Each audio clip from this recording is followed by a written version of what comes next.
Bonjour et bienvenue. Vous savez, quand on regarde un motif et qu'on essaye de deviner la suite, eh bien, c'est un peu comme si on déchiffrait un code secret. Et aujourd'hui, c'est exactement ce qu'on va faire. On va apprendre à casser ces codes en plongeant dans le monde fascinant des suites numériques. Allez, on se lance tout de suite avec un petit puzzle, un grand classique des tests psychotechniques. Regardez bien, prenez une petite seconde. Alors, c'est quoi la logique, ici? Qu'est-ce qui vient juste après? Eh bien, la règle est toute simple en fait. On ajoute juste 2 flèches à chaque étape. Donc après les 7 flèches, on en aurait 9, puis 11 et ainsi de suite. Et cette idée de logique constante, c'est vraiment le cœur du sujet d'aujourd'hui. Alors, voilà le programme. D'abord, on va déchiffrer ces fameux codes secrets. Ensuite, on verra ce qu'est une suite, puis comment on peut en construire une. Il y a 2 chemins possibles. Après, on s'attaquera à la star du jour, la suite arithmétique. On se dotera d'une petite boîte à outils bien pratique. Et enfin, on verra à quoi tout ça peut bien servir dans la vraie vie. On commence donc par déchiffrer les codes secrets.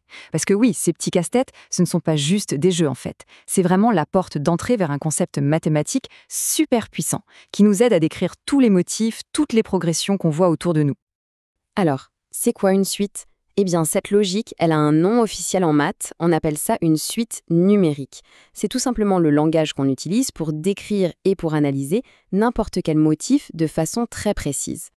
Concrètement, une suite, qu'on note souvent U indice n, c'est quoi? C'est juste une succession de nombres, une liste où chaque nombre, chaque terme, se déduit du précédent en suivant une logique bien définie.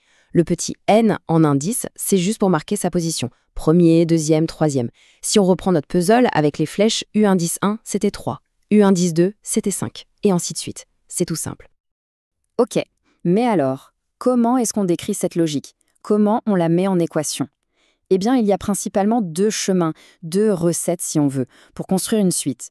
2 méthodes bien distinctes qui peuvent parfois mener au même résultat. Regardons ça de plus près. D'un côté, on a la définition par une fonction. Là, c'est un peu comme avoir un GPS. On peut calculer n'importe quel terme directement du moment qu'on connaît sa position, son n. De l'autre côté, on a la définition par récurrence. Ça, c'est plutôt une approche pas à pas, comme monter un escalier. Pour aller sur une marche, il faut absolument être sur la marche précédente.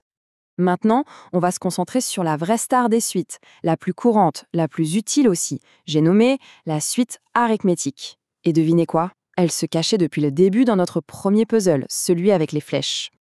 Alors, qu'est-ce qu'elle a de si spécial, cette suite arithmétique? Eh bien, sa particularité est toute bête. Pour passer d'un terme au suivant, on ajoute ou on soustrait toujours le même nombre. C'est tout. Ce petit pas constant, on l'appelle la raison et on la note avec un R. Si on regarde à nouveau nos exemples du début, on voit bien que le puzzle des flèches, c'était une suite arithmétique. La raison, le pas, c'était plus 2. Le test avec les nombres 10, 7, 4, c'en était une aussi, mais avec une raison de moins 3. Par contre, les 2 autres, non. Pourquoi? Parce que le saut entre les nombres n'était pas constant. Et ça, c'est super important. Il y a un indice visuel qui ne trompe jamais. Si on représente les points d'une suite arithmétique sur un graphique, ils forment toujours une ligne droite parfaite. C'est vraiment la signature d'une progression constante.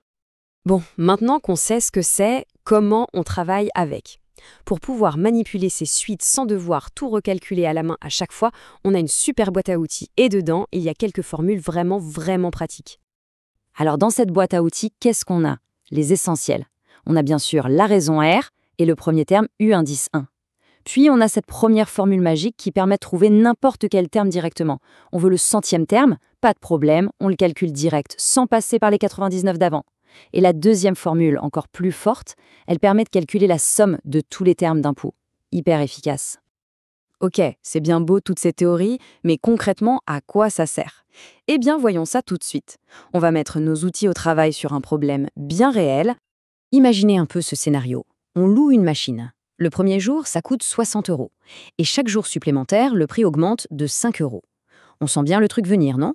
Une augmentation constante de 5 €, c'est une suite arithmétique parfaite. Le premier terme, c'est 60. Et la raison, c'est plus 5.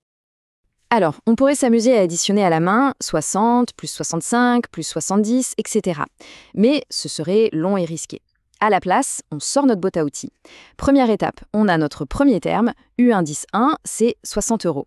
Deuxième étape, on a besoin du coup du dernier jour, le 6e.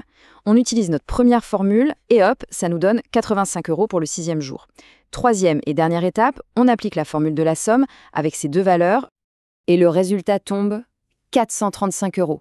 Voilà, c'est le coût total pour les 6 jours de location. Calculé super vite et sans aucun risque de se tromper. C'est ça la vraie puissance de ces formules. Et franchement, des exemples comme celui-là, il y en a partout autour de nous. Pensez à la production d'une entreprise qui baisse d'un montant fixe chaque année, ou au paiement d'un achat en plusieurs fois avec des mensualités qui augmentent toujours de la même somme, ou même au calcul de la distance totale qu'on a courue si on allonge son jogging d'une distance fixe chaque jour. Dès qu'il y a une progression constante, eh bien les suites arithmétiques ne sont jamais loin. Donc s'il y a une chose à retenir, c'est bien ça. Les suites arithmétiques, c'est un outil hyper puissant.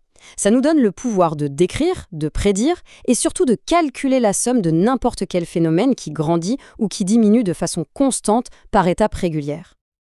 Et pour finir, je vous laisse avec une petite question.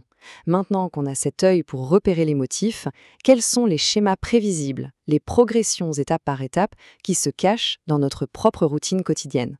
Si on y réfléchit bien, la réponse pourrait être assez surprenante.